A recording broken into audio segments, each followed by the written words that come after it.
Welcome to our channel. Night photography captures the magic of destinations after dark, from city lights to starry skies. Step 1.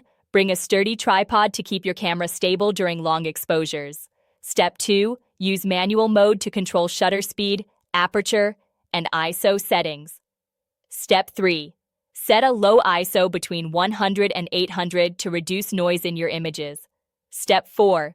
Use a wide aperture between f2.8 and f4 for better light gathering. Step 5. Experiment with shutter speeds from a few seconds to several minutes depending on your subject. Step 6. Use a remote shutter release or timer to prevent camera shake. Step 7. Shoot in RAW format for maximum flexibility during post-processing. Step 8. Include interesting foreground elements to add depth to your composition. Step 9.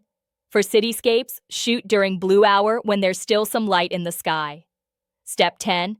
Practice patience and take multiple shots with different settings to find what works best. Don't forget to like this video and subscribe to our channel.